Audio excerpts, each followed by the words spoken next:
Do you have a 4.3 liter Vortec? Do you have a random misfire? Is the problem intermittent? Does it sometimes not start at all?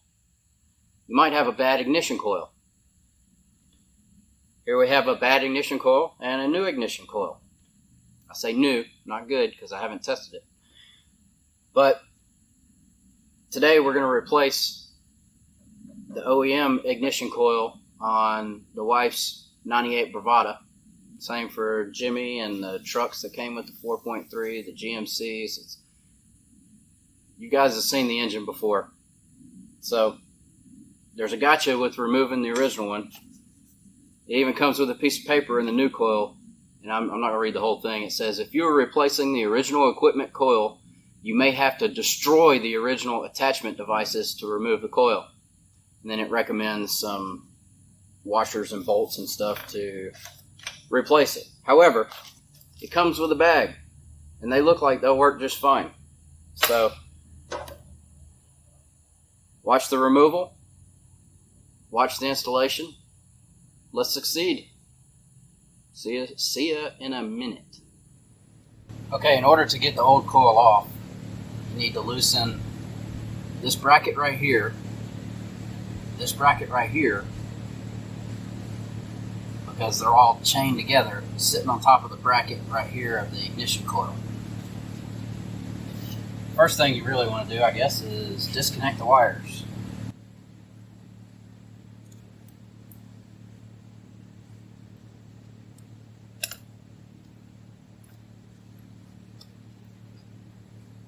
Get those out of the way.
Forgot one, straight down there's one.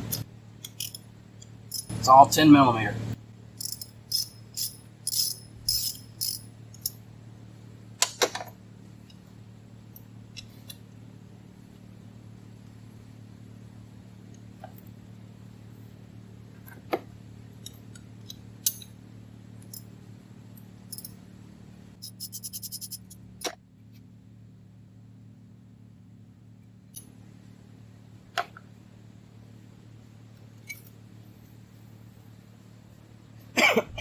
And there you go. Old coil removed. Now if you're replacing the OEM, it's riveted on, so we're going to have to grind off those rivets and separate these two pieces of this mounting plate. Fun stuff. Let's keep going. Alright, so I've got it on the messy table, and we've got it in the vise. What we're going to have to do is grind those rivets off.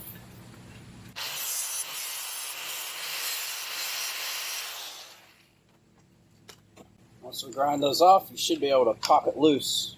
Might take some effort. You should be able to pop it loose from that bracket. Might have to take it out of the vise to do that.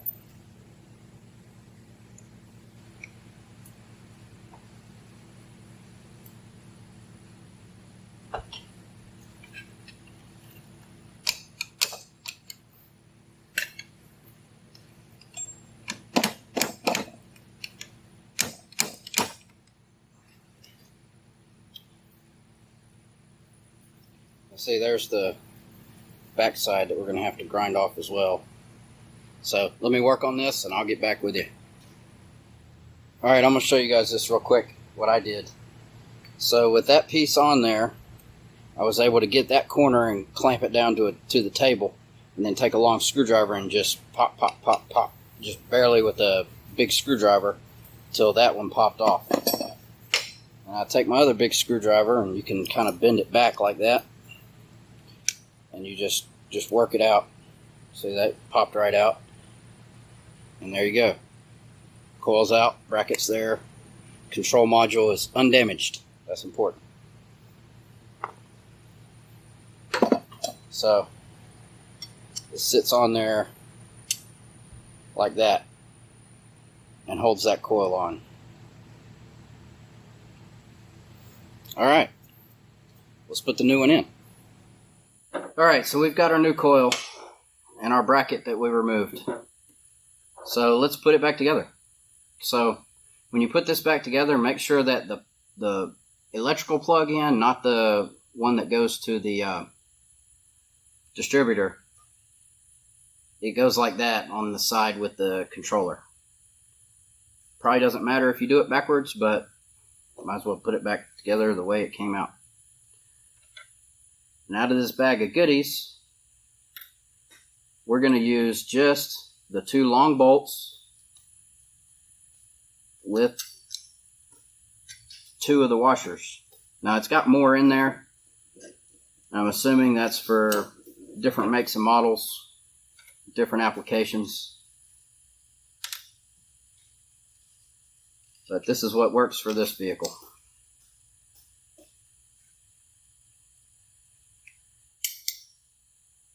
And it is 7mm. So it's as simple as putting it back together the way that those rivets came off, and then we'll put it back in the vehicle. Let me tighten these down. Let me tighten these down and it'll be ready to go back in.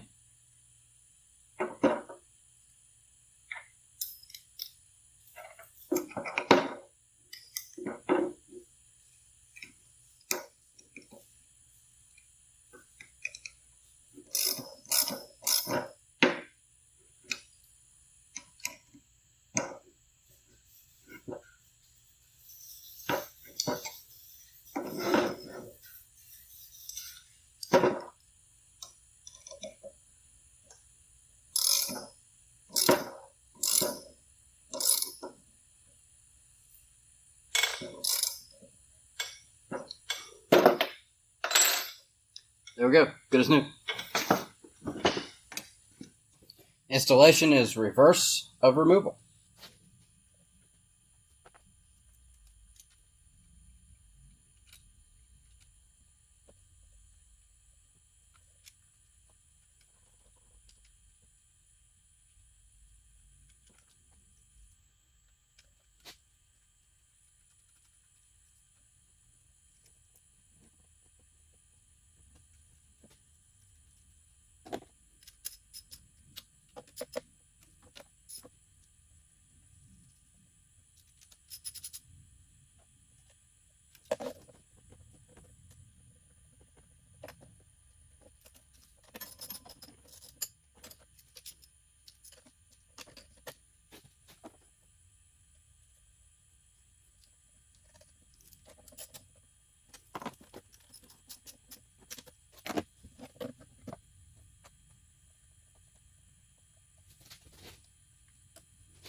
All back together just like that.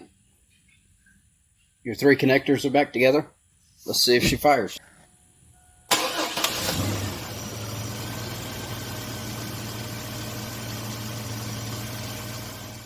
Sounds just fine to me.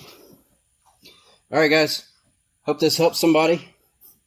Actually wasn't near as bad as I thought it would be when I read that piece of paper and it said about destroying the bracket. I'm thinking, oh great, this is gonna be fun. Actually wasn't that bad, so like I said, hopefully it helps somebody, and we'll catch you later on Chaos Garage.